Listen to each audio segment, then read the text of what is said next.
जिज्ञासु मित्रों, बहुत बहुत स्वागत है, अभिनंदन है आप सभी का दिव्य सृजन में।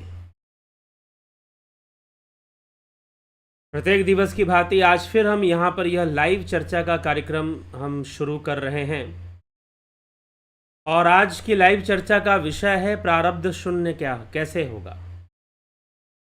प्रारब्ध शून्य कैसे होगा।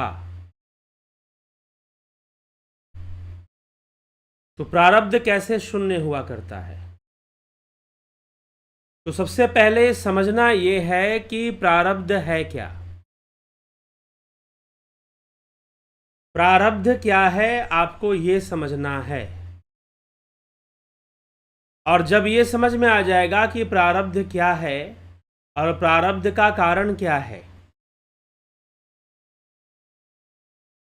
तो फिर यह भी समझ में आएगा कि यह शून्य कैसे होगा। तो कर्म चक्र है, प्रारब्ध इस कर्म चक्र का एक रूप है, एक हिस्सा है। प्रारब्ध इस कर्म चक्र का एक हिस्सा मात्र है। हम कर्म करते हैं, कर्मों के फल को भोगते हैं।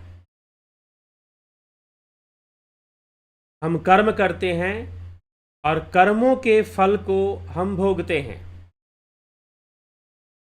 तो कर्मों के फल जब हम भोगते हैं तो तीन प्रकार से हम कर्मों का फल भोगते हैं।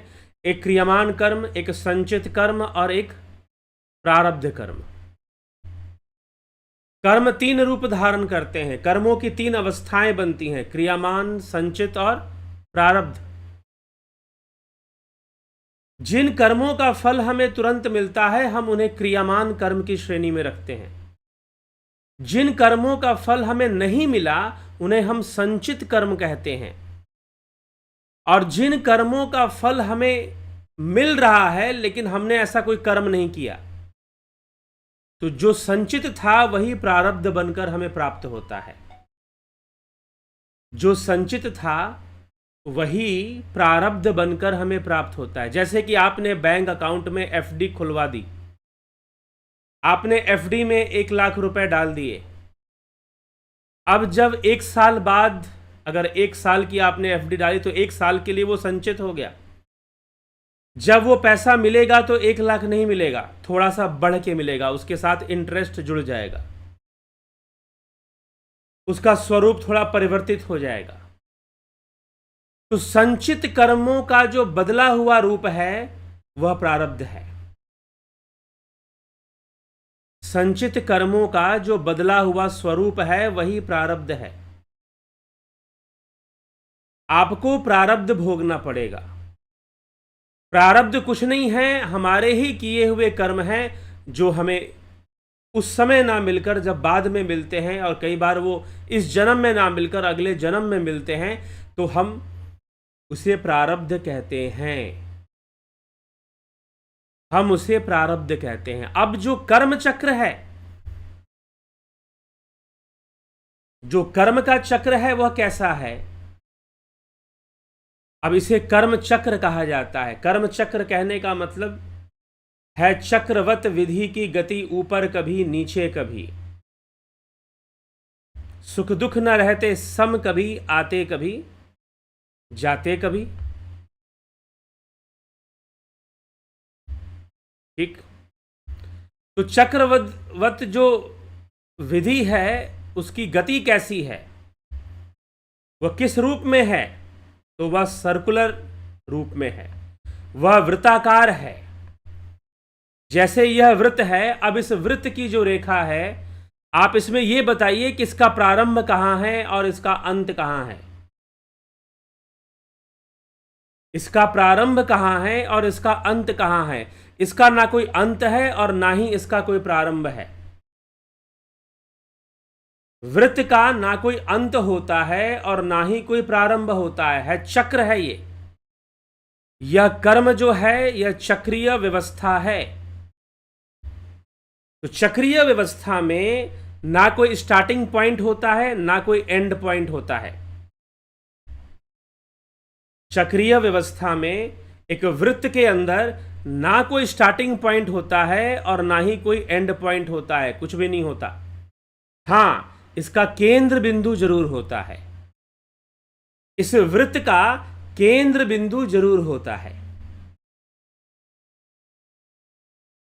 लेकिन इस वृत्त का ना तो कोई स्टार्टिंग पॉइंट है और ना कोई एंड पॉइंट है। ये कहां से शुरू हुआ? कुछ लोग कहते हैं ना, कोई तो होगा ना, हमारा कर्म शुरू हुआ होगा। वो कौन सा जन्म था जब हमने पहली बार कर्म करना शुरू किया? ऐसा कोई पॉइंट होता ही नहीं है। यह अनादि है कर्म चक्र। ठीक है। हाँ, केंद्र बिंदु जरूर होता है। वृत्त का क्या होता है? केंद्र बिंदु होता है। लेकिन वृत्त का जो है कोई ना स्टार्टिंग पॉइंट होता है और ना एंड पॉइंट होता है। अर्थात यह कर्म चक्र कभी भी खत्म नहीं हो सकता। ये घूम फिर कर वहीं आएगा, घूमोगे वहीं आएगा, घूमोगे वहीं आएगा। चक्रीय व्यवस्था है और आप इसमें घूमते रहोगे, घूमते रहोगे, घूमते रहोगे। फिर तो अब अंत दिख ही नहीं रहा ना। फिर तो मुक्ति, आप मोक्ष की बात ही मत कीजिए। मोक्ष की फिर बात ही नहीं करनी चाहिए, क्योंकि इस कर्म चक्र में तो प्रारब्ध बनता रहेगा, कर्म होते रहेंगे, फल मिलता रहेगा, कर्म होते रहेंगे, फल मिलता रहेगा, कर्म होते रहेंगे, फल मिलता रहेगा। ये तो चक्रीय व्यवस्था चलती रहेगी। यह तो चक्रीय व्यवस्था चलती रहेगी। तो निश्चय ही फिर ऐसा लगेगा कि ये कर्मों का खेल तो कभी खत्म, हम कैसे मान लें कि खत्म हो जाएगा? कैसे मान ले कि खत्म हो जाएगा? अब है चक्रवत विधि की गति, ऊपर कभी नीचे कभी। है चक्रवत विधि की गति, ऊपर कभी नीचे कभी। कभी ऊपर गया, फिर नीचे आया, फिर घोल घूम के फिर ऊपर चला गया, फिर नीचे आ गया। अब ऐसी एक व्यवस्था होती है। अगर आप चिल्ड्रन पार्क में गए होगे, बच्चों के खेलने का जो पार्क होता है चिल्ड्रन पार्क, अगर आप वहां गए होगे तो वहां पर बच्चों के खेलने के लिए बनाया जाता है सी शॉ। आपने सी शॉ का नाम सुना होगा। कैसा होता है सी शॉ? कुछ इस प्रकार से होता है। सी शॉ कुछ इस प्रकार से काम करता है। एक नीचे जाएगा तो दूसरा ऊपर जाएगा, फिर एक नीचे जाएगा तो दूसरा ऊपर जाएगा। अब बच्चे अगर खेल रहे हो तो ऐसे खेलेंगे। देखिए, एक बच्चा नीचे तो दूसरा ऊपर, एक नीचे तो दूसरा ऊपर, एक नीचे तो दूसरा ऊपर उछल भी रहा है, एक नीचे तो दूसरा ऊपर। ये चलता रहेगा। अब ये इसका कोई उपाय नहीं है। ये अब रुकेगा कैसे? अब दोनों छोटे बच्चे हों तो रोकना बड़ा मुश्किल, बड़ा संभल के उतरना पड़ता है। अगर एक वाला बिना सावधानी की उतरा तो दूसरा वाला एक्सीडेंट भी हो जाता है, बेचारा उछल के गिरता है। वो कई ऐसी घटनाएं घटी हैं। तो एक नीचे तो दूसरा ऊपर, ये चलता रहेगा।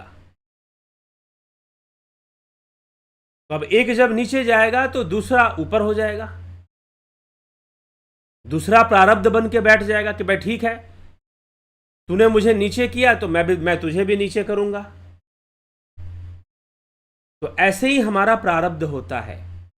हम कर्म करते हैं, फल हमारे लिए तैयार होता है। एक ने पैर से धक्का मारकर ऊपर किया तो दूसरा भी करने के लिए तैयार है। तो आप मान लीजिए कि आपका जो जीवन है, आप जो हैं इस लकड़ी के पटरे के समान हैं।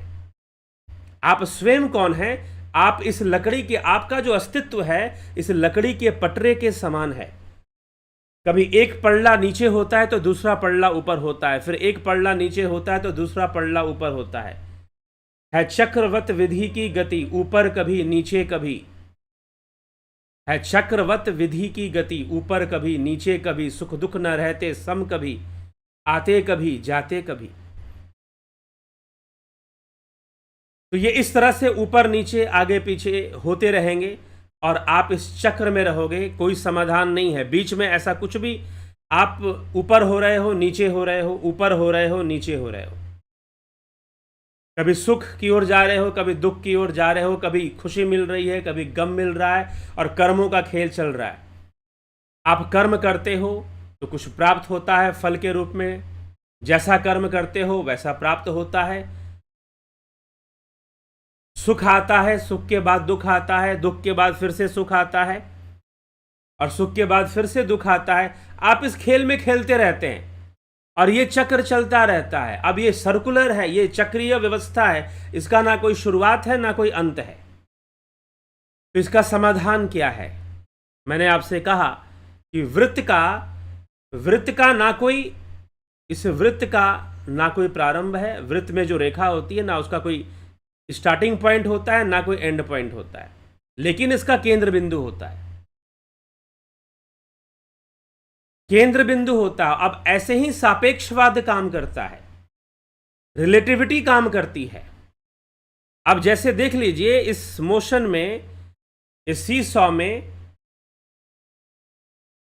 एक पल्ला, एक सिरा ऊपर होता है तो दूसरा सिरा नीचे होता है, फिर एक सिरा ऊपर होता है तो दूसरा सिरा फिर से नीचे होता है। एक ऊपर होगा तो दूसरा नीचे होगा, ये एक ऊपर होगा तो दूसरा नीचे होगा। ये आपका जीवन है। लेकिन ऐसा होने के लिए किसी ऐसी वस्तु की आवश्यकता होती है जो ना ऊपर होती हो, जो ना नीचे होती हो। पहले भी मैं बता चुका हूं।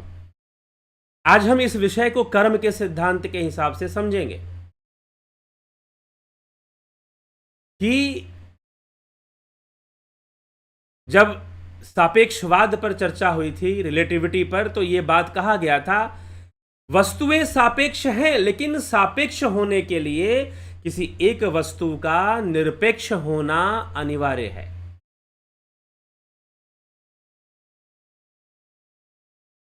एक वैज्ञानिक आइंस्टाइन ने कहा कि रिलेटिविटी है, चीजें रिलेटिव हैं। हमें जो भी नॉलेज हो रहा है वास्तव में वो रिलेटिव नॉलेज हम कुछ प्राप्त कर रहे हैं, लेकिन रिलेटिविटी को स्टैंड करने के लिए कुछ ऐसा होना पड़ेगा जो अनरिलेटिव हो, जो पूर्णतः निरपेक्ष हो। यह संसार सापेक्ष है तो ब्रह्म निरपेक्ष है। अब आइंस्टाइन फिजिक्स का वैज्ञानिक था तो उसने स्पीड ऑफ लाइट को कांस्टेंट मान लिया कि स्पीड ऑफ लाइट जो है वो सापेक्ष वापेक्ष नहीं है, वो जैसा है वैसा है। ठीक है? तो यह संसार सापेक्ष है तो ब्रह्म निरपेक्ष है। ब्रह्म क्या है? ब्रह्म निरपेक्ष है। तो अब ये जो घटना घट रही है कि ऊपर जा रहा है, नीचे जा रहा है, ऊपर जा रहा है, नीचे जा रहा है, एक पल्ला, एक सिरा ऊपर तो दूसरा सिरा नीचे, एक सिरा नीचे तो दूसरा सिरा ऊपर, यह जो हो रहा है, ऐसा होने के लिए इस पटरे को, यह जो पटरा है,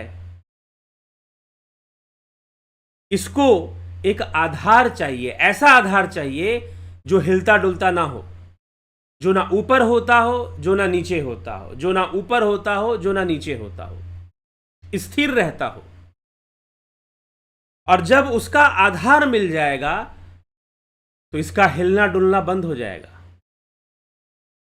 आधार है तभी वो हिल डुल रहा है। लेकिन अगर ये बच्चे चाहते हैं कि हम इसको बीच में खड़ा कर दें, रोक दें या इसको कंट्रोल कर लें अकेले, अगर एक बात बताइए कि अकेले ये संभव है? अकेले संभव नहीं है। एक नीचे जाएगा तो दूसरा ऊपर आएगा। अकेले कब संभव होगा? क्या इन दोनों पल्लों को, दोनों तरफ की जो सिरे हैं उनको कंट्रोल किया जाए, वो भी एक बंदा अकेले कर ले, तो कैसे संभव है ये देखिए। अब ये महानुभाव हैं जिन्होंने दोनों सिरा अपने मर्जी से एक सिरे को नीचे करते हैं, एक सिरे को ऊपर कर सकते हैं, और चाहे तो बीच में रोक भी सकते हैं। क्यों? क्योंकि ये ऐसी जगह जाकर खड़े हो गए हैं, ये उस आधार पर जाकर खड़े हो गए हैं जिसका आधार लेकर इस काष्ठ का, इस लकड़ी का, इस लकड़े के टुकड़े का, इस प्लैंक का एक सिरा नीचे होता है, एक सिरा ऊपर होता है। इसके ऊपर नीचे होने के लिए किसी ऐसी वस्तु की आवश्यकता है जो ऊपर नीचे ना होती हो। इसीलिए सापेक्षवाद का सिद्धांत यह भी कहता है कि वस्तुएं सापेक्ष है, संसार सापेक्ष है, लेकिन संसार सापेक्ष रहे इसके लिए जरूरी है कि कोई एक ऐसा विषय हो ऐसी वस्तु हो जो निरपेक्ष हो, और वह निरपेक्ष वस्तु है ब्रह्म, वह निरपेक्ष वस्तु है चेतना, वह निरपेक्ष वस्तु है आत्मा, चैतन्य, चैतन्य आत्मा, वह निरपेक्ष है। वह इस ऊपर नीचे की प्रक्रिया से अलग है, लेकिन ऊपर नीचे जो हो रहा है उसको वो आधार जरूर दे रहा है। वो कर कुछ भी नहीं रहा, बस वो एक आधार दे रहा है। जैसे कि इन वीडियोस में हम देखें, नीचे से एक स्तंभ लगा हुआ है जिसके ऊपर ये सीसॉ टिका हुआ है, ये कभी नीचे हो रहा है, कभी ये ऊपर हो रहा है। यह जो वृत्त है, भले ही इस वृत्त का ना कोई प्रारंभ है और ना ही कोई अंत है, लेकिन इसका केंद्र बिंदु है। कबीर साहब की वाणी आती है, चलती चक्की देख कर दिया कबीरा रोए, दोई पाटन के बीच में साबुत बचा ना कोई। दो पाटन के बीच में कोई साबुत नहीं बचता। चलती चक्की देख कर दिया कबीरा रोए, दोई पाटन के बीच में साबुत बचा ना कोई। तो साबुत कौन बचता है भाई? अब जो चक्की घूम रही है ना, चक्की घूम रही है, लेकिन चक्की का घूमना संभव कब है? जब उसे केंद्र में एक कील लगी होती है जो घूमती नहीं है। उस केंद्र में एक कील लगी होती है जो घूमती नहीं है। समझ पा रहे हैं? और अन्न के दाने, गेहूं अगर पहले गांवों में चक्की से लोग आटा पीसते थे, घर में ही पीस लिया करते थे लोग। तो अगर जो अन्न का दाना उस कील के साथ लग जाता है, वो साबुत बचता है, वो पिसता नहीं है। अगर कहीं भी रहेगा, परिधि में रहेगा, कहीं भी रहेगा, तो पिसेगा ही पिसेगा। पिसने से बचना संभव नहीं है, पिसने से बच पाना यह संभव नहीं है। लेकिन अगर वो कील के साथ जाकर लग गया तो वो पिसा नहीं जाएगा। जो कील के साथ जाकर लग गया वह पिसा नहीं जाएगा। तो निश्चय ही यह कर्म चक्र कभी खत्म नहीं होने वाला, लेकिन इस कर्म चक्र का जो केंद्र बिंदु है वह आत्मा है, वह इस कर्म चक्र से बाहर है। अब यह जो बालक है, देखिए किस प्रकार से दोनों सिरों को नियंत्रित कर रहा है। यह बालक दोनों सिरों को नियंत्रित कर रहा है। इधर वजन बढ़ाकर इसको नीचे कर रहा है, इधर वजन बढ़ाकर इसको नीचे कर रहा है। लेकिन ये एक विशेष परिस्थिति में संभव है, जब यह केंद्र बिंदु में जाकर खड़ा हो जाए, जब यह सेंटर ऑफ मास पे जाकर खड़ा हो जाए। फिजिक्स के अनुसार, भौतिकी के अनुसार वह उस पॉइंट पे जाकर खड़ा हो जाए जहां पर स्थिरता है, तो वो दोनों सिरों को अपने कंट्रोल में ले सकता है, वह दोनों सिरों को अपने नियंत्रण में ले सकता है।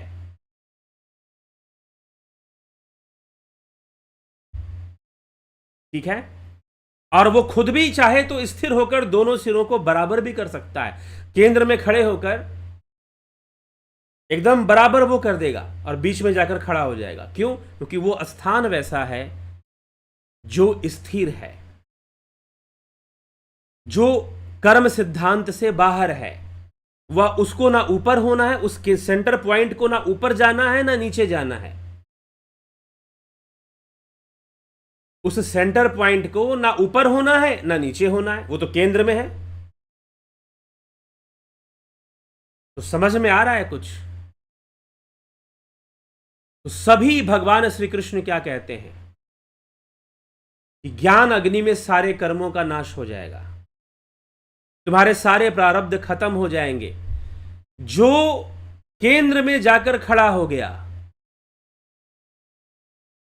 जो निरपेक्ष तत्व की जिसने प्राप्ति कर ली, अब वो कंट्रोल करता है अपने कर्मों को, वो स्थिर हो सकता है, वो दोनों पक्षों को अपने नियंत्रण में ले लेता है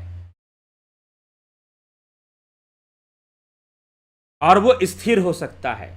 अब उसके लिए जब स्थिरता आ जाएगी, जब ऊपर नीचे होना ही बंद हो जाएगा, तो कौन सा प्रारब्ध? फिर कौन सा प्रारब्ध? सारी चीजें न्यूट्रल हो जाएंगी, सारी चीजें न्यूट्रल हो जाएंगी। थोड़ा बहुत फिजिक्स से समझिए। कभी कभी न्यूटन का कलर डिस्क आपने देखा हो, 7 रंगों का डिस्क, और जब उसे घुमा दिया जाता है तो बिल्कुल सफेद हो जाता है, कोई रंग दिखाई नहीं देगा आपको, ओनली व्हाइट कलर दिखाई देगा, क्योंकि सफेद कलर में सारे रंग हैं। सफेद कलर में विषमता आने से कई रंग प्रकट हो जाते हैं। वैसे ही प्रकृति विषम होती है तो सतोगुण, रजोगुण, तमोगुण प्रकट हो जाते हैं, नहीं तो सम अवस्था में इनका अस्तित्व नहीं रहता। अस्तित्व नहीं रहता मतलब ये प्रकट रूप में नहीं रहते। प्रकट रूप में नहीं रहते तो ये कर्मों का निर्माण भी नहीं करते। अब चाहे कितना भी कर्म हुआ हो, सारी चीजें न्यूट्रल हो जाएंगी। क्यों? क्योंकि आप ऐसी जगह जा चुके हो, अपने आप को ऐसी जगह आपने पहुंचा दिया है जो स्थिर तत्व है, जो केंद्र बिंदु है। किनारे पर बैठोगे, किनारे पर बैठोगे तो ऊपर नीचे, ऊपर नीचे। मान लो कि ये जो काष्ठ है ये आप ही हो, आप स्वयं हो, ये आप स्वयं ही हो काष्ठ, कोई दूसरा नहीं है। अब ये ऊपर नीचे, ऊपर नीचे, ये आपका चलता रहेगा, ये रुकने वाला नहीं है। इसलिए केंद्र में आ जाओ। जब केंद्र में आ जाओगे तो फिर क्या होगा? ना ऊपर होगा ना नीचे होगा, बात खत्म। अब कौन सा प्रारब्ध है कौन सा नहीं है इसका कोई फर्क ही नहीं पड़ता, वो तो किनारे में हो रहा था। वैसे ही वृत्त के किनारे में, इस वृत्त के किनारे में अंत नहीं है ना कोई प्रारंभ है, लेकिन केंद्र बिंदु पे अगर चले गए तो अंत भी नहीं है, प्रारंभ भी नहीं है। वहां पर भी आप बिल्कुल निरपेक्ष भाव में चले जाओगे। फिर ना वहां प्रारब्ध है, ना संचित है, ना क्रियामान है, किसी कर्म का अस्तित्व वहां पर रहेगा ही नहीं,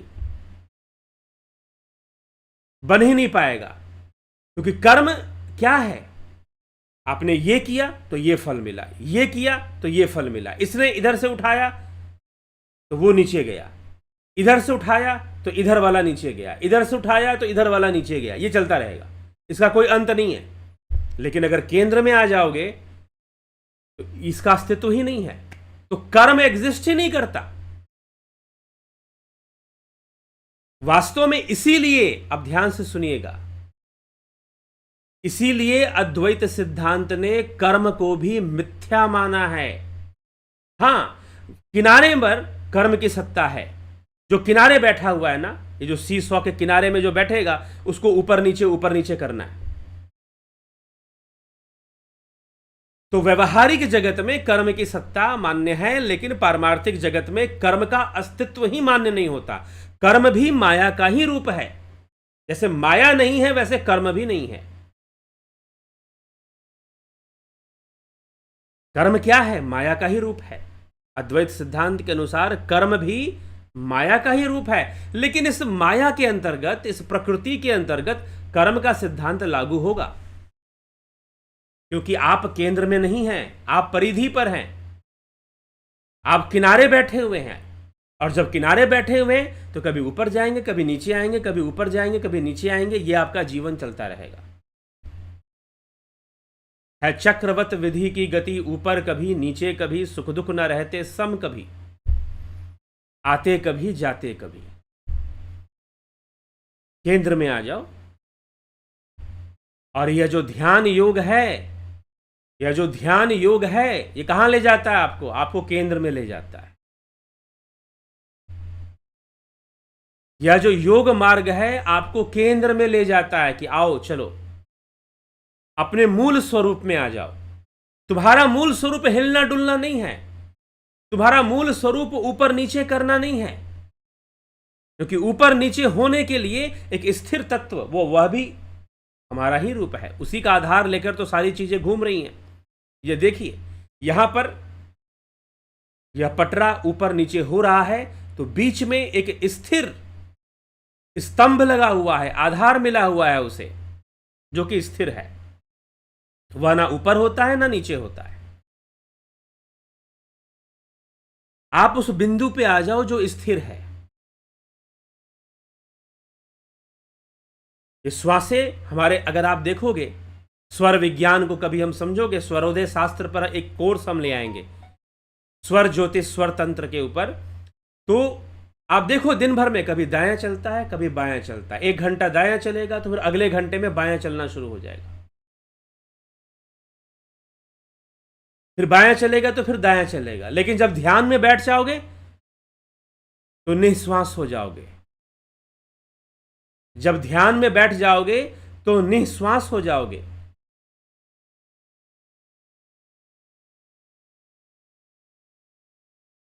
ठीक है, और निःश्वास होकर शून्य में चले जाओगे, तो फिर वहां कोई कर्म नहीं बनेगा, वहां कोई प्रारब्ध होगा भी तो वहां पर काम नहीं करेगा। हाँ, जब वहां पर पूर्ण रूप से लीन हो जाओगे तो मोक्ष ही हो जाएगा, फिर हिलना डुलना हमेशा के लिए खत्म, ऊपर नीचे होने का काम खत्म। लेकिन अगर किनारे पर रहोगे, किनारा क्या है? किनारा इंद्रियां हैं। ये जो हमारी इंद्रियां हैं यही एकदम लास्ट पॉइंट है। अगर किनारे पे रहोगे, अगर इंद्रियों में रहोगे और सब कुछ इंद्रियों से ही निश्चित करोगे,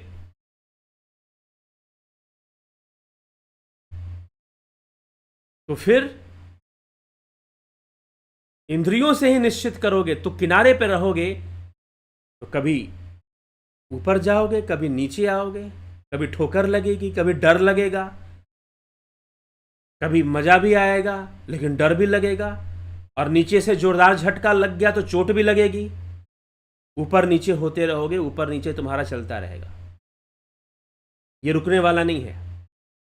लेकिन किनारा छोड़कर अगर बीच में आ जाओ तो क्या होगा? अगर बीच में आ गए तो सबसे पहले तुम्हारे अंदर शक्ति आ जाएगी। जैसे देखो इस बालक को, अपनी मर्जी से इस पलड़े को नीचे करता है, उस पलड़े को ऊंचा करता है, फिर इसको भी नीचे। अब इसके अंदर सामर्थ्य आ गया है, ये ऐसी जगह पर खड़ा है कि इसके अंदर एक सिद्धि आ गई है कि कभी इसको भी नीचे कर सकता है, उसको भी नीचे कर सकता है कभी। लेकिन इसकी एक व्यवस्था यह भी है कि एक ही साइड नीचे होगा तो अगला साइड ऊपर अपने आप हो जाएगा, और इस साइड नीचे करेगा तो उस साइड ऊपर। लेकिन इसकी अपनी मर्जी चल रही है, ये चाहे तो अपना नियंत्रण बनाते हुए, देखो कैसे बैलेंस बनाकर ये खड़ा है, बैलेंस बनाकर खड़ा है, और कभी इधर नीचे कर रहा है कभी उधर ऊपर कर रहा है। तो जो योगी होते हैं ना, उनके अंदर सामर्थ्य आ जाता है। उन्हें मतलब नहीं होता कि जीवन में दुख आया कि सुख आया, जब जीवन है तो ये रहेगा, आएगा। वो अनासक्त और दृष्टा भाव से देखते हैं दोनों चीजों को। उनको फर्क नहीं पड़ता कि ये नीचे गया तो ये ऊपर हो गया, ये नीचे जाएगा तो वो ऊपर हो जाएगा। वो क्योंकि वो केंद्र में जाकर अपनी स्थिति को बनाए हुए हैं और दोनों परिस्थितियों को अपने नियंत्रण में रखते हैं। हाँ, लेकिन उनके लिए भी कहा जाता है, काहू न को सुख दुख करदाता, निज कृत कर्म भोग सब भ्राता। आने वाले दुखों को वो सहजता से ग्रहण करते हैं। क्यों? क्योंकि वो दुख उनको प्रभावित नहीं करने वाले। क्यों नहीं करने वाले? क्योंकि उनकी जो अवस्था है वो केंद्र के नजदीक है, वो केंद्र के पास है, उस ब्रह्म के ही साथ वो लगे हुए हैं, उस निरपेक्ष भाव में है वो। तो संसार में आने वाले दुख और सुख, उसके प्रति उनका दृष्टा भाव बना रहता है। जैसे कि इस बालक का एक दृष्टा भाव बना हुआ है दोनों तरफ, क्योंकि ये ऐसी जगह पर जाकर खड़ा हो गया है कि सारा नियंत्रण ही उसी जगह पर है, सारा कंट्रोल ही उसी जगह पर है। तो इसलिए ये गिरने वाला भी नहीं है, क्योंकि इस जगह पर जहां पर खड़ा है वहां पर ऊपर नीचे होने का काम बहुत कम हो रहा है। हाँ, किनारे पर हो रहा है ऊपर नीचे, किनारे की चीजों को वो दृष्टा भाव से देख रहा है, क्योंकि वो खुद वहां पर नहीं खड़ा। तो जो योगी हैं, जो अपने केंद्र पे पहुंच जाते हैं, उनके लिए फिर ये कर्म सिद्धांत कार्य नहीं करता, होते हुए भी उनको प्रभावित नहीं करता, होते हुए भी उनके लिए नहीं होता, क्योंकि कर्म भी मिथ्या है।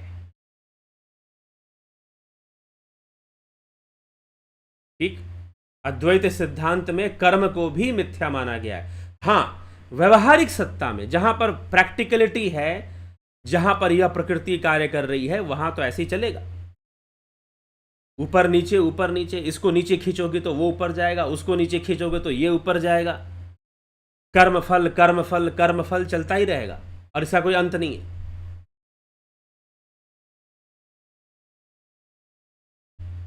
ठीक, चलता ही रहेगा। तो इसीलिए हमें इस तथ्य को समझना है और हमें उस निरपेक्ष तत्व को प्राप्त करना है जो इस प्रक्रिया से ही मुक्त है, और वो आत्मा है, वो ब्रह्म है, वो स्वरूप है हमारा। वही हमारा वास्तविक अवस्था है, वहां स्थिरता है, वहां ना ऊपर होना है ना नीचे होना है, वहां स्थिरता है और हम वहां पहुंच जाए। अब मुझे वाणी से समझाना है आपको, तो ये एक बस समझाने का एक तरीका मात्र है, लेकिन वास्तव में हम ध्यान योग में यही कार्य करते हैं। हम उस बिंदु पर जाने की कोशिश करते हैं जो निरपेक्ष है।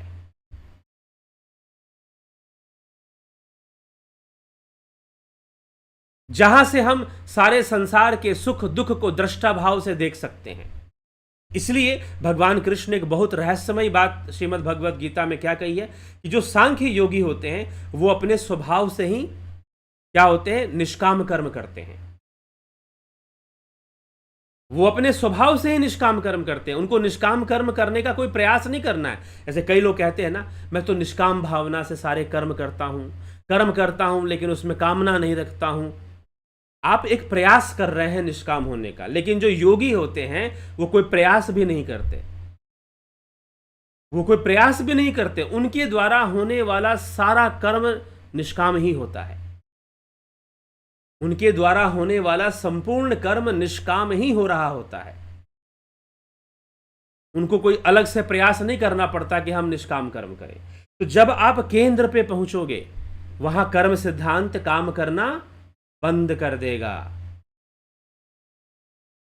ऊपर नीचे मान लो होगा भी, तो आप ऊपर नीचे नहीं होने वाले, आप उससे डिस्टर्ब नहीं होने वाले। जैसे ये बालक बीच में खड़ा है, ये पटरे को ऊपर नीचे कर भी रहा है तो ये नहीं हिल रहा ज्यादा। देखिए ये सीधा खड़ा है, हल्का सा वजन बढ़ाकर इधर कर देता है, उधर कर देता है, लेकिन ये अपनी जगह पर बैलेंस बनाए हुए खड़ा है। ठीक है, तो जो उस केंद्र से जुड़ गया, जो केंद्र में पहुंच गया, जो निरपेक्ष तत्व को जिसने जान लिया, जिसने आत्मा को जान लिया, आत्म स्थित हो गया, जो वह स्वतः ही निष्काम कर्मयोगी बन जाता है। बस योग का उद्देश्य यही है। पहले भी मैं कितनी बार कह चुका हूं, योग का अर्थ है संतुलन। अब ये जो संतुलन है, इसको आप एक छोटे परिवेश में समझ सकते हो। संतुलन मतलब इट्स मेकिंग बैलेंस, लेकिन नॉट ओनली फिजिकल बैलेंस, हमारा मन का संतुलन, शरीर का संतुलन, और एक ऐसे केंद्र बिंदु पर हमें पहुंचना है जहां से सब कुछ अपने आप संतुलित हो जाता है, और वो आत्मा है,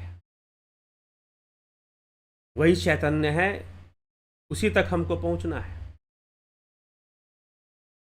जब उसकी प्राप्ति हो जाएगी तो सब कुछ अपने आप सहज हो जाएगा। कहते ना कुछ लोग सहज भाव से जीवन जिए, तब जाकर सहजता आएगी।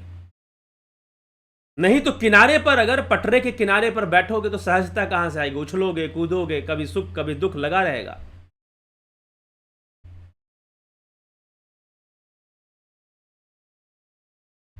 ठीक है, ये समस्या बनी रहेगी, कहां भाग कर जाओगे? इसीलिए हमें गंभीरता से विचार करना है, विवेक से विचार करना है। प्रारब्ध कभी खत्म नहीं होगा जब तक आप केंद्र की यात्रा नहीं करोगे। वह केंद्र शून्य है। शून्य क्यों कहा? बुद्ध ने उसे शून्य कहा। क्यों कहा शून्य उस केंद्र को? आदि गुरु शंकराचार्य ने उस केंद्र को ब्रह्म कहा। बुद्धिज्म में हालांकि बुद्ध ने शून्य कहा हो, बाद के आने वाले बौद्धाचार्यों ने शून्यवाद को विकसित किया बुद्ध की विचारधारा पे का आधार लेकर। शून्यवाद के प्रवर्तक आर्य नागार्जुन थे। तो शून्य कहा उस केंद्र को। क्यों? क्योंकि उसमें कोई कैलकुलेशन नहीं है, ना वो ऊपर हो रहा है ना वो नीचे हो रहा है। वहां पर शून्यता है। इसलिए अब आदि गुरु शंकराचार्य ने उसे ब्रह्म कहा। क्यों? क्योंकि उसी का आधार लेकर सारी चीजें ऊपर नीचे हो रही हैं। इसीलिए दैट इज एवरीथिंग। वो संपूर्ण है अपने आप में, वो पूर्ण है अपने आप में। किनारों पर पूर्णता नहीं है। किनारे कभी नीचे जाते हैं तो फिर ऊपर जाएंगे अपने आप को पूर्ण करने के, लेकिन बीच में रुक नहीं पाएंगे वो। अगर वो बीच में रुक पाए तो बैलेंस बने, लेकिन वो ऊपर हो जाए। जैसे ही वो ऊपर होंगे तो ये वाला ऊपर जाएगा, फिर ये नीचे आ जाएगा। तराजू का पलड़ा होता है ना, बैलेंस। हमने इधर वजन बढ़ाया तो ये नीचे चला गया, वो ऊपर आ गया। उधर वजन बढ़ाया तो ये ऊपर आ गया। अब जब तक बैलेंस नहीं बन जाएगा, पूरा केंद्र में नहीं आ जाएंगे, तब तक सौदा सही नहीं होगा। तो सौदा सही तभी होगा जब हम उस आत्मा को जान लेंगे। फिर ये जो कर्मों का सौदा हमारा चल रहा है, लेन देन चल रहा है, कभी सुख कभी दुख जो चल रहा है, ये न्यूट्रल हो जाएगा। न्यूट्रल मतलब सम हो जाएगा। फिर इसके होने और ना होने का अस्तित्व ही नहीं रहेगा। इसकी मूवमेंट ही खत्म हो जाएगी। फिर ना प्रारब्ध रहेगा। जब कर्म ही नहीं रहेगा तो फल भी नहीं रहेगा। प्रारब्ध तो एक रूप है, प्रारब्ध तो एक रूप है कर्म का, बस, और कुछ नहीं है। किनारे पे बैठे रहोगे तो कभी समस्या का समाधान नहीं मिलने वाला, और किनारे पर बैठकर परेशान होते रहोगे कि भाई ये ऊपर नीचे होना बंद हो जाए, कभी बंद नहीं होने वाला। केंद्र की यात्रा शुरू कर दीजिए, केंद्र की यात्रा शुरू कर दीजिए। और वो केंद्र निरपेक्ष है, सापेक्ष नहीं है। यहां पर पलड़ा ऊपर नीचे हो रहा है तो दोनों किनारे एक दूसरे के सापेक्ष हैं।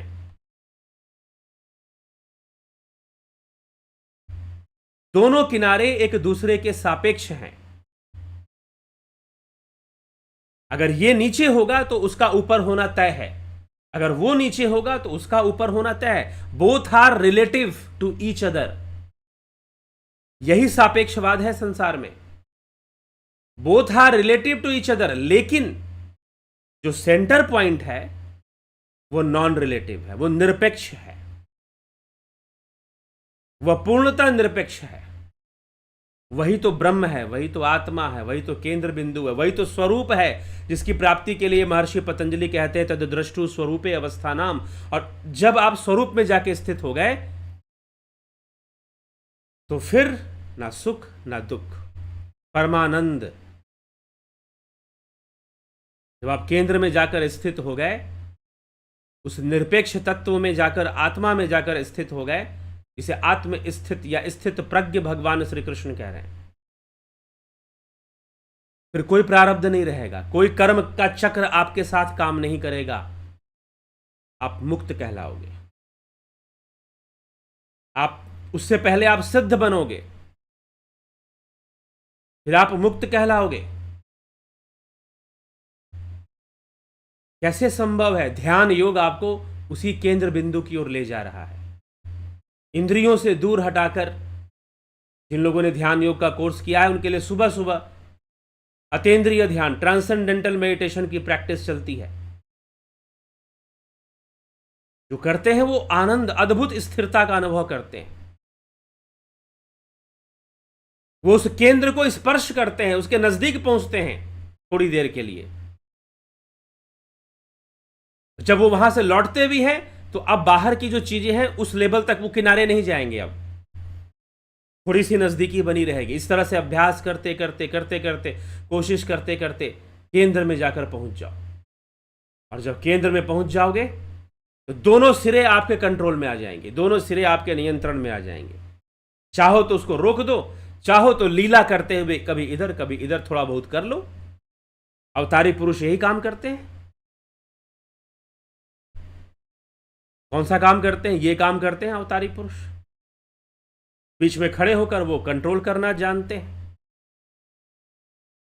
इसलिए हम कहते हैं कि वो लीला कर रहे हैं। वो योगेश्वर कहलाते हैं, इसलिए कृष्ण योगेश्वर थे। इसीलिए कहा जाता है कि योगी कुछ भी भोग ले। हठ योग शास्त्र में योगियों के लिखा कि वो 100 स्त्रियों से भी भोग कर ले, वो कितना भी भोग कर ले, उसको दोष नहीं लगता। समर्थ को ना दोष गोसाई, तुलसीदास जी लिखते हैं, क्योंकि वो ऐसी जगह पे जाकर खड़ा है, नथिंग कैन डिस्टर्ब हिम, कुछ भी उसे परेशान नहीं कर सकता। राजा जनक, विदेह जनक ऐसी जगह पे खड़े थे। सुखदेव मुनि ने कठोर तपस्या की, लेकिन अभी किनारे से केंद्र पे नहीं आ पाए, क्योंकि केंद्र पर आने की समझ भी तो होनी चाहिए ना, कि मुझे जाना कहां पर है। किनारे बैठकर तपस्या करते रहोगे, किनारे बैठकर रोते रहोगे, कोशिश करते रहोगे, तो कैसे होगा? केंद्र तक पहुंचने का मार्ग चाहिए। वही अष्टांग योग है पतंजलि का, ध्यान योग है।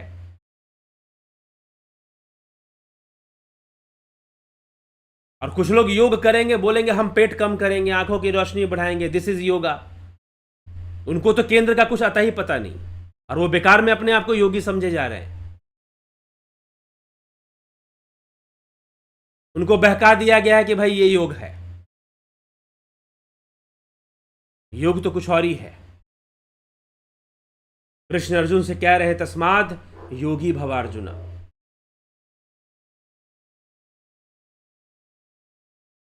ठीक। तो जब आप केंद्र में चले गए तो होगा क्या? जब आप ये कहते हो कि कर्म काम कैसे कर रहे हैं, कर्म कैसे, अब यहां पर मैं थोड़ा सा कई बार फिजिक्स का उदाहरण ले लेता हूं। What is potential energy? क्या है पोटेंशियल एनर्जी? जब सिरे का, जैसे मान लो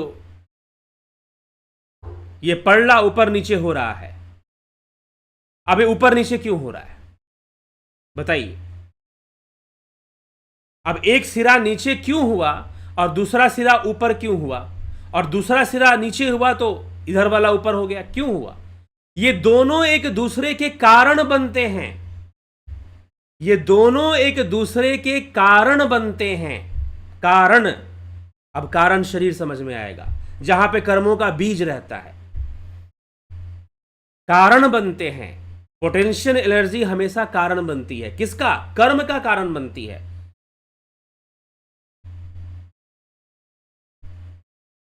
अगर आपने फिजिक्स पढ़ी हो थोड़ी सी न्यूटन का, तो पोटेंशियल एनर्जी एक्शन का कारण बनेगी, कि एक्शन होना चाहिए, कर्म होना चाहिए, इसका कारण बनेगी वो।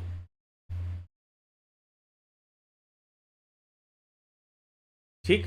तो जो पड़ला नीचे हुआ वो कारण बनेगा इस दूसरे पड़ले को नीचे करने का, वही कारण बनेगा।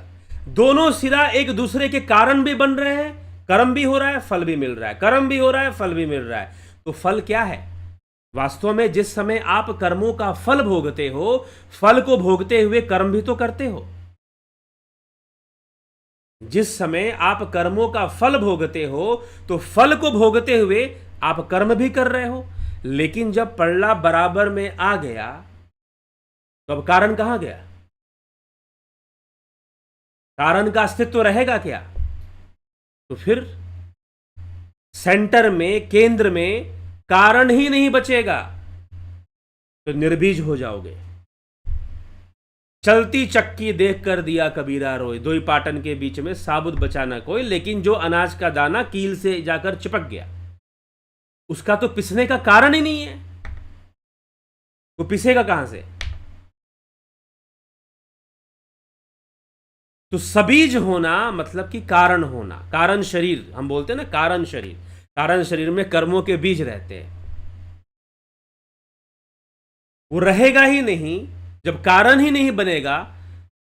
तो फिर जब एक, क्योंकि फल प्राप्ति का कारण कौन है? कर्म है। और फल भोगते हुए, जिस समय आप फल का भोग कर रहे हैं, उस समय भी कर्म बन रहा है। इसीलिए तो चक्रीय व्यवस्था कैसे बन रही है? तभी तो बन पा रही है ना चक्रीय व्यवस्था, कि कर्म का फल मिला और फल भोगते हुए भी आप कर्म बनाते, नए कर्मों का निर्माण कर देते हैं। तो फिर से कर्म बन जाता है, फिर उसका भी फल भोगना है। फिर फल भोगेंगे, फिर कर्म बनेगा, फिर फल भोगेंगे, फिर कर्म बनेगा। तो वास्तव में जिसको हम फल कहते हैं, वो अपने आप में कर्म भी है। हम जो कहते हैं ना कि कर्म से फल मिलेगा, तो जो फल भोगोगे ना वो अपने आप में एक कर्म भी है। इसीलिए कर्म की सत्ता, फल की सत्ता नहीं मानी गई, कर्म की सत्ता मानी गई। ये कर्म निरंतर होता रहेगा, चक्रीय व्यवस्था में होता रहेगा। लेकिन जब केंद्र में चले जाओगे, वहां चक्र है ही नहीं, वहां चक्रीय व्यवस्था काम ही नहीं करेगी, वो रहेगी ही नहीं। और जब रहेगी ही नहीं तो आप निर्बीज हो जाओगे। निर्बीज वहां पर जाकर हो जाओगे, निर्बीज वहां पर आपको मिल जाएगा। क्यों? समस्या ये है, यहां पर हम जब चक्र के अंदर ही सोचेंगे तो कुछ समझ में नहीं आएगा।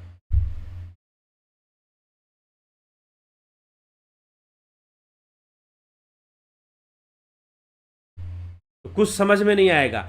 अगर किनारे पर बैठकर आदमी सोचे कि मैं बैलेंस बना लूं, जैसे कि किनारे पर सोचकर, अब ये दोनों बच्चे जो है किनारे पर बैठे हुए, ये सोचे कि हम बैलेंस बना लें, संभव ही नहीं है बैलेंस बना लेंगे। बैलेंस बनाने के लिए बीच में आना पड़ेगा, बैलेंस बनाने के लिए बीच में आना पड़ेगा, सेंटर में आना पड़ेगा। तो अगर कोई यहां पर बैठकर सोचे कि मैं निर्बीज हो जाऊंगा, अगर कोई किनारे में बैठकर सोचे, कल्पना करे कि मैं निर्बीज हो जाऊंगा, बैलेंस बना लूंगा, ये लाख कोशिश कर ले बैलेंस बनाने की, इनकी हालत खराब हो जाएगी, ये बैलेंस नहीं बना पाएंगे। ये लाख कोशिश कर लें कि मैं निर्बीज हो जाऊं, मुझे कर्म फल ना भोगना पड़े, तो संभव नहीं। किनारे पर बैठे बैठे ये संभव ही नहीं है, असंभव है। उस पॉइंट पे पहुंचना होगा जो ऊपर नीचे हो ही नहीं रहा है। इनके ऊपर नीचे होने पर भी, इनके ऊपर नीचे होने पर भी, जैसे देखिए किनारे ऊपर नीचे हो रहे हैं, लेकिन जो बीच का हिस्सा है ना ऊपर हो रहा है ना नीचे हो रहा है। जो सेंटर पॉइंट है ना वो ऊपर जा रहा है ना नीचे जा रहा है, ना उसके लिए कर्म है ना उसके लिए फल है, दोनों का अस्तित्व नहीं है।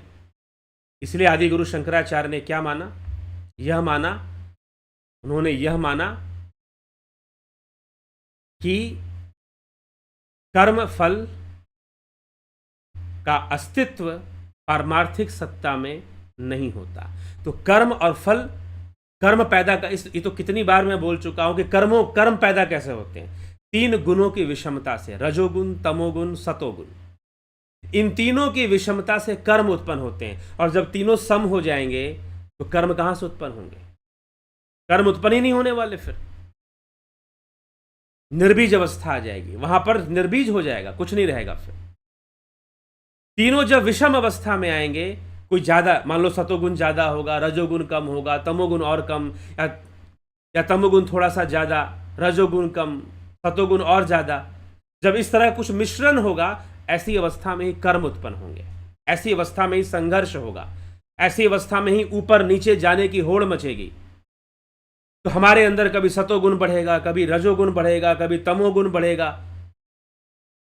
अब हमें इसे संतुलन की अवस्था में लाना है तो हमें योग करना पड़ेगा। योग के द्वारा ये संतुलन की अवस्था में आएंगे। और जब ये पूरी तरह से संतुलन हो जाए, संतुलित हो जाएंगे, तो वहां कर्म का अस्तित्व ही नहीं रहेगा, वहां कर्म का अस्तित्व टिकेगा ही नहीं। इसीलिए कर्म माया है, कर्म काल के वश में है और कर्म माया का अंग है। माया कर्म के माध्यम से अपने आप को अभिव्यक्त कर रही है। इसलिए बुद्ध ने भी कर्म को ना माना, आदि गुरु शंकराचार्य ने भी मात्र व्यवहारिक सत्ता में, वो कह रहे हैं कि हाँ, व्यवहारिक सत्ता में मतलब आप किनारे पर हो। जब आप किनारे पर हो तो वहां पर तो ऊपर नीचे लगा ही रहेगा, लेकिन आप कितना भी ऊपर नीचे ये होता रहे, जो केंद्र बिंदु वो फिर भी स्थिर रहेगा, वो कभी ऊपर नीचे नहीं होने वाला। वही आपका सेंटर पॉइंट है, वही आपका मूल स्वरूप है। तद्द्रष्टु स्वरूपे अवस्था नाम। जब आप योग के माध्यम से वहां पहुंचे, बस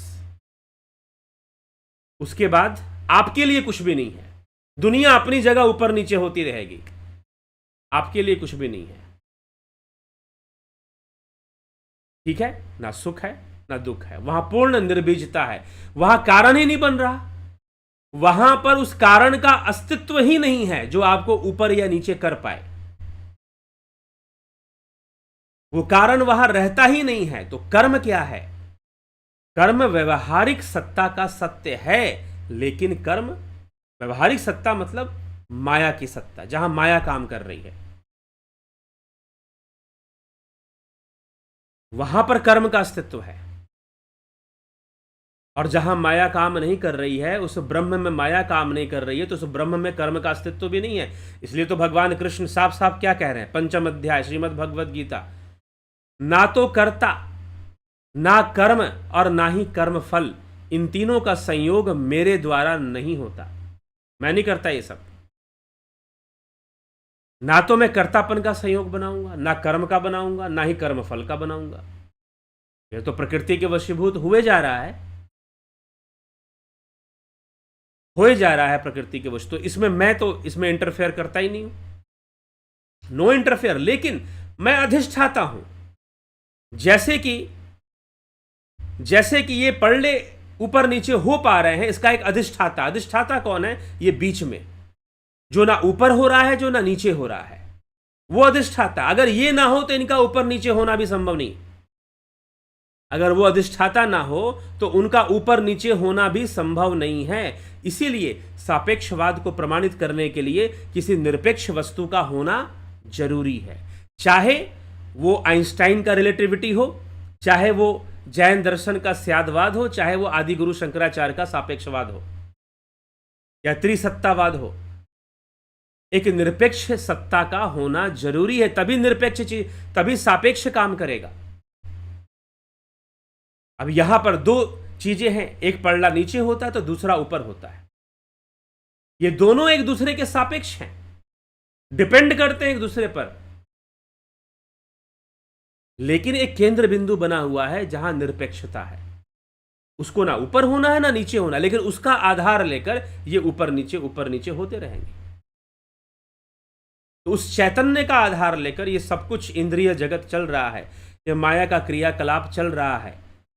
आप उस चैतन्य को जान लो, उस आत्मा को जान लो, उसमें आत्म स्थित हो जाओ, तो फिर कहना ही क्या। बस कोई थोड़ा पीछे है, कोई थोड़ा आगे है, योगी आगे बढ़ रहा है, और एक दिन वो बिल्कुल सेंटर में जाकर लीन हो जाएगा, पकड़ लेगा केंद्र को, अपने मूल स्वरूप को। फिर मतलब ही नहीं कितना भी ऊपर नीचे करते रहो, वो चीज अपनी जगह पे हमेशा स्थिर रहेगी, वो वहां पहुंच जाएगा।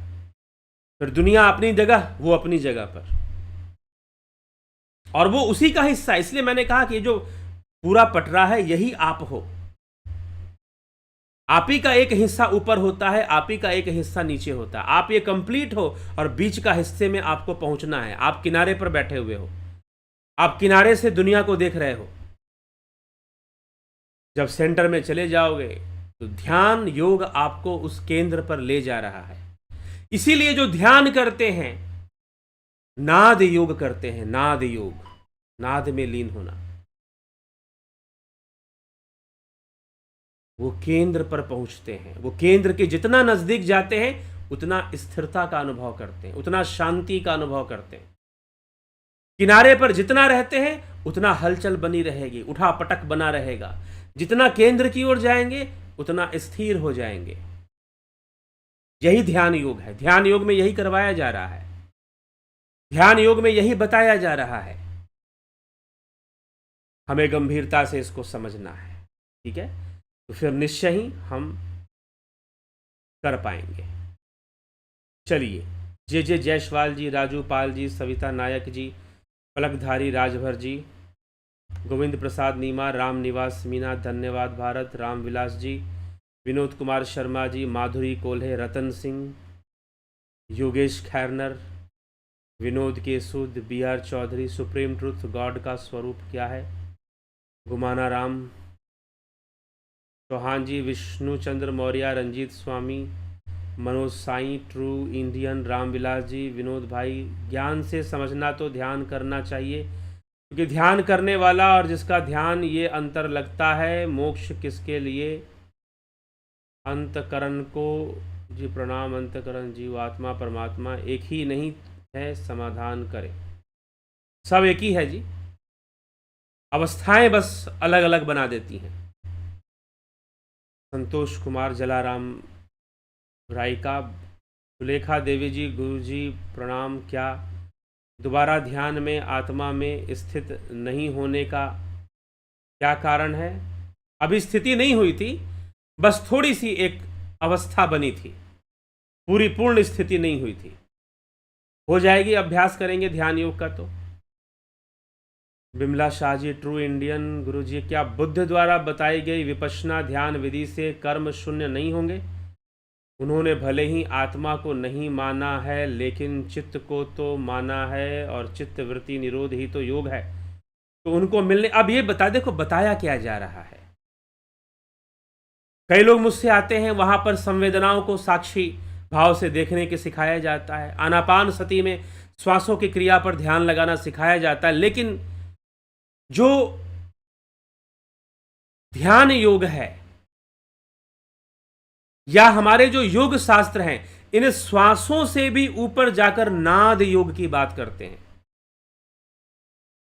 उससे भी आगे की बात करते हैं। जो ध्यान योग है उसमें विपश्यना में जो भी सिखाया जाता है वो सब कवर हो जाता है, और उससे आगे की भी चीज बता दी जाती है, जहां पर पूर्ण शून्यता हो। क्योंकि जब तक ये श्वासें आ रही हैं जा रही हैं, तब तक शून्यता कहां आएगी? और नाद योग के माध्यम से हम पूर्ण स्थिरता और शून्यता को प्राप्त करना शुरू कर देते हैं। इसलिए विज्ञान, बुद्धिज्म शैविज्म से पहले तो नहीं आया ना? क्या बौद्ध विचारधारा शैव विचारधारा से पहले आ गई थी? इसलिए बहुत पहले से ग्रंथों में ऐसी बात लिखी गई है। और सबसे पहला प्रश्न तो यह है कि बुद्ध ने कहां से सीखा? बुद्ध का इतिहास बदल दीजिए कि उन्होंने सांख्य योगियों से सीखा, और जैन मत के जो साधक है उनसे भी सीखा था बुद्ध ने। शरीर उत्पीड़न तप जो सीखा था उन्होंने जैन मत के योगियों से, साधकों से सीखा था।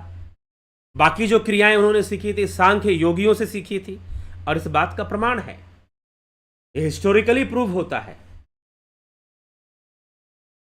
ठीक है, क्योंकि बुद्ध के पहले भी संस्कृति थी, साधनाएं थी।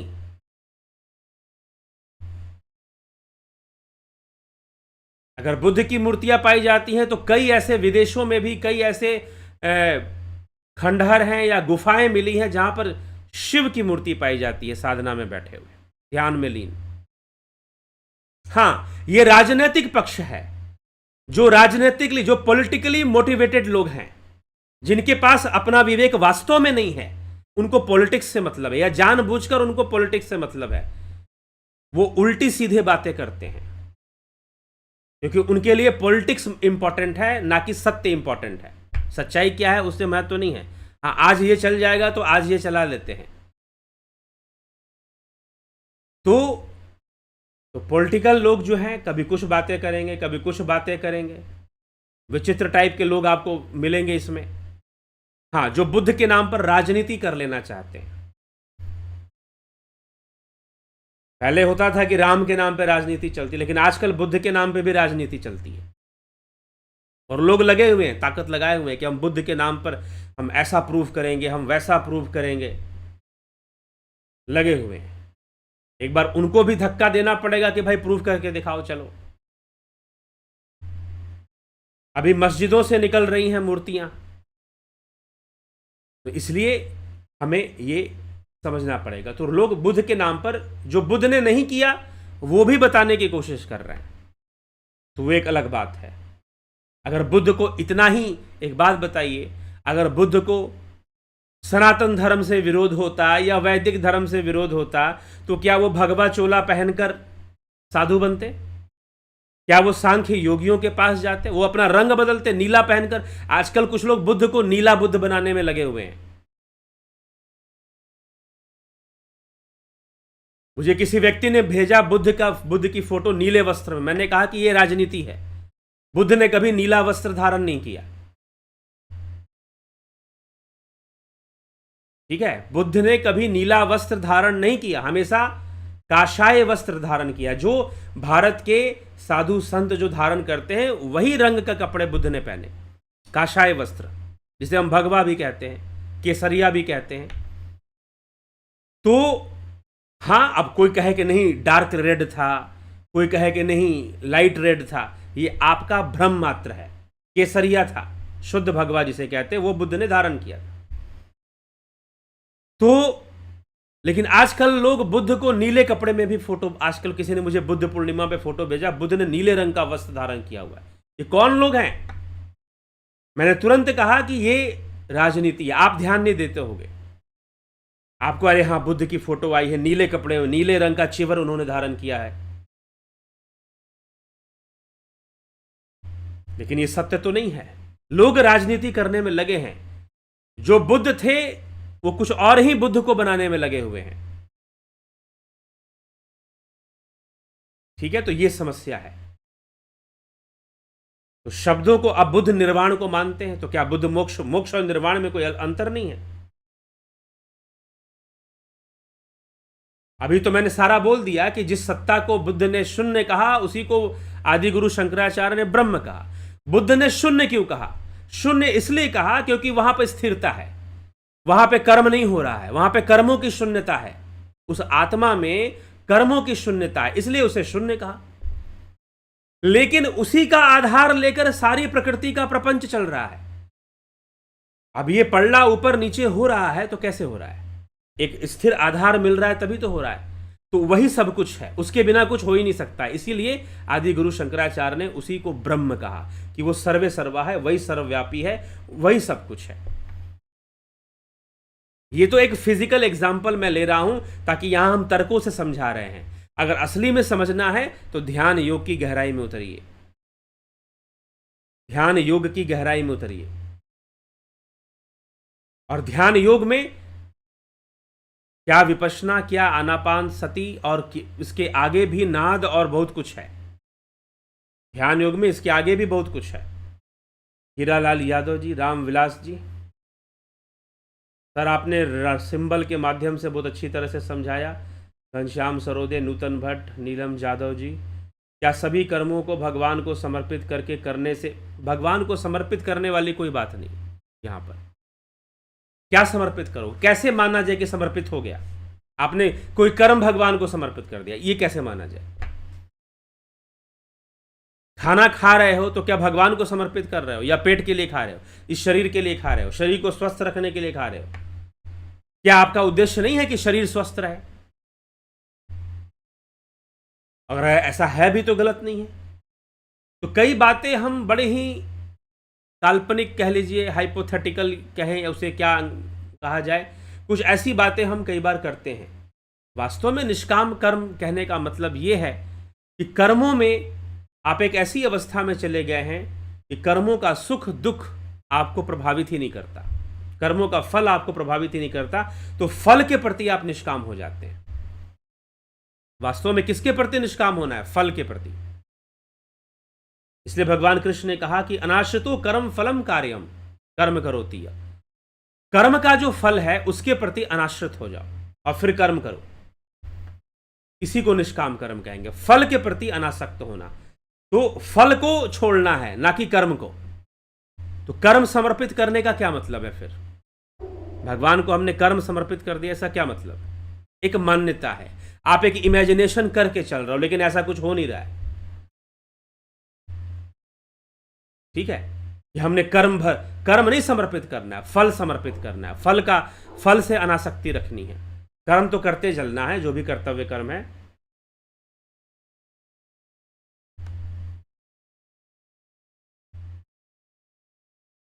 त्रिगुणी माया से ऊपर कर्म सिद्धांत है, ये किसने कहा कि त्रिगुणी माया से ऊपर कर्म सिद्धांत है? त्रिगुणी माया के कारण कर्म का अस्तित्व है। त्रिगुणी माया के कारण कर्म का अस्तित्व है। ठीक है, त्रिगुणी माया है, 3 गुण हैं, इसीलिए कर्म है। कर्म 3 गुणों से ऊपर नहीं है या उसके परे नहीं है। पूरी गीता में ये भगवान कृष्ण समझाए जा रहे हैं।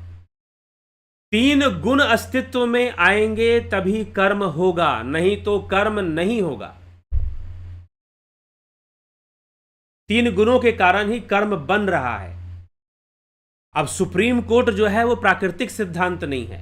अभी जो मैंने एग्जाम्पल दिया ऊपर नीचे का, ये प्रकृति है, ये न्यूटन का लॉज ऑफ मोशन है। ये न्यूटन ने नहीं बनाया है, न्यूटन ने उसको ढूंढा है, खोजा है कि प्रकृति में ये सिद्धांत कार्य कर रहा है। तो वो उसने भौतिक विज्ञान के लिए, तभी तो बड़े बड़े मशीनें बनाई गई, बड़े बड़े लिफ्ट बनाए गए। आज हम मशीनी दुनिया में रहते हैं, विज्ञान की खोज है। विज्ञान ने प्रकृति के, बाह्य प्रकृति जो है, भौतिक प्रकृति के सूक्ष्म सिद्धांतों को समझने की कोशिश की, उनको समझा। हालांकि सिद्धांत अंतः प्रकृति पर भी लागू होते हैं। तो अंतः प्रकृति से कर्म होता है, मन बुद्धि चित्त अहंकार से कर्म होता है। कर्मों का प्रकटीकरण 3 गुणों के कारण होता है। 3 गुण हैं तो कर्म है, और जहां 3 गुण नहीं रहेंगे वहां कर्म भी नहीं रहेगा। ठीक है, ये चीज है। दली आत्मा में इष्ट होना पड़ेगा। प्रणाम गुरुजी। ध्यान के बाद भी तो मन वापस किनारे आता है, कर्म करते हुए आता है, लेकिन अनुभव लेकर आता है, अनुभव लेकर आता है। उसे अनुभव हो गया, उसे पता चल गया है कि ये चीज है, तो फिर वो अपने आप को उस अवस्था में ले जाने की कोशिश में लगता है फिर। ठीक है, आता है लेकिन उसको पता चल गया कि ये चीज है।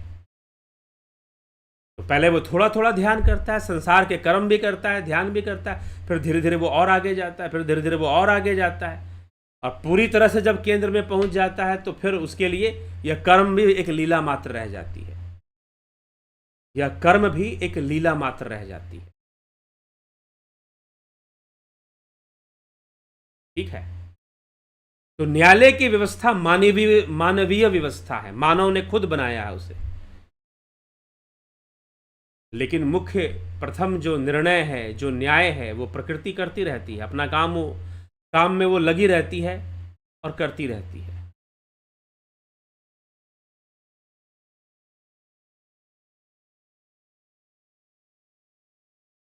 तो कर्म करते वक्त मन उस वास्तु रूप बन जाता है। कर्म से परिवर का, सही से लिखिए, स्पष्ट नहीं है। भरण पोषण होता, भरण पोषण होना सब कुछ तो माया का अंग है। स्वरूप का ध्यान कैसे करना होगा? कर्म करते हुए ध्यान भी करना होगा। दीपक शर्मा जी।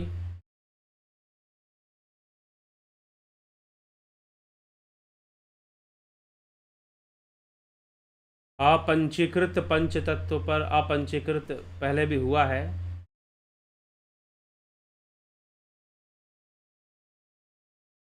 सम हुए माया से परे हुए तो क्या निर्बीज हुए? हाँ, निर्बीज हुए, क्योंकि उस अवस्था में जहां 3 गुण सम हो जाएंगे वहां पर निर्बीजता आ जाएगी। कमलेश खैरनर जी, क्योंकि कर्म का अस्तित्व है ही माया में, मान्य ही माया में, इसलिए बुद्ध ने कर्म को माना ही नहीं है। आदि गुरु शंकराचार्य व्यवहारिक सत्ता में कर्म को मान रहे हैं, पारमार्थिक सत्ता में कर्म को मान ही नहीं रहे, कर्म होता ही नहीं है। तो कर्म माया का ही अंग है। अगर कर्म माया का अंग नहीं होगा तो आप कैसे बोलोगे कि माया दुख देती है, माया छल करती है? माया कर्म करवा के ही तो छल कर रही है। ठीक है, तुलसीदास जी इतनी बड़ी बात कैसे लिख रहे हैं कि दुनिया में कोई ऐसा व्यक्ति नहीं है जिसके अंदर गुण और दोष दोनों ना हो। पूर्ण रूपेण कोई गुणी नहीं है और पूर्ण रूपेण कोई दोषी नहीं है। इतनी बड़ी बात कैसे वो कह सकते हैं? किस आधार पर कह सकते हैं? माया है, माया ये बना के रखती है, माया यह बना के रखती है, अभी तो ये चीज चल रही है। तो कर्म कुछ नहीं है, कर्म माया की ही अभिव्यक्ति है। ये जो त्रिगुणी माया है, हम कर्म करते हैं, कभी सतोगुण के वशीभूत, कभी रजोगुण के वशीभूत। आप जितने भी कर्म हैं सब कैटेगरी में आ जाएंगे। कभी सतोगुण के वशीभूत कर्म होगा, कभी रजोगुण के वशीभूत होगा, कभी तमोगुण के वशीभूत होगा। तो कर्मों की निर्भरता है इन गुणों पर, कर्मों की निर्भरता है इन गुणों पर। ये गुण ना रहे तो कर्म भी नहीं रह सकते। कमलेश खैरनर जी, अवधेश कुमार जी, सविता नायक जी, अमन कक्कर जी, रामविलास जी, कर्मों का फल कर्म ही देते हैं। जी हाँ, सिद्धांत नादुकर, किशोर वैद्य, विनोद भाई, ज्ञान से समझ लेना ही काफ़ी है या ध्यान भी, ध्यान जो बिल्कुल ज़रूरी है। वास्तविकता तो ध्यान से ही आएगी ना। जन्म मरण से मुक्ति मिल सकती है, जी हाँ, ऊपर नीचे होने से मुक्ति जरूर मिलेगी, क्यों नहीं मिलेगी, जब हम उस मार्ग पे चलेंगे तब।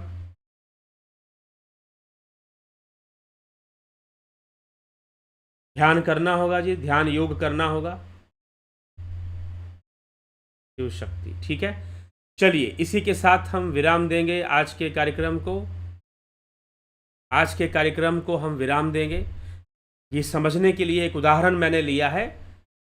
अगर हम वास्तविक व्यवस्था को समझना चाहते तो हमें योग मार्ग पर चलना चाहिए, ध्यान योग का मार्ग हमें अवश्य ही अपनाना चाहिए। चलिए आज की कार्यक्रम को विराम देते हैं। कल फिर मिलते हैं 9 PM लाइव चर्चा में। कुछ और प्रश्न होगा आप रखेंगे, उन प्रश्नों से ही विषय निकलेंगे, नहीं तो कुछ और नया विषय ज़रूर बनेगा जिसकी हम चर्चा करेंगे और हम उस चर्चा को आगे बढ़ाएंगे। तो मिलते हैं कल 9 PM लाइव चर्चा में फिर से। बहुत बहुत आभार आप सभी का। सभी को ओम तत्सत।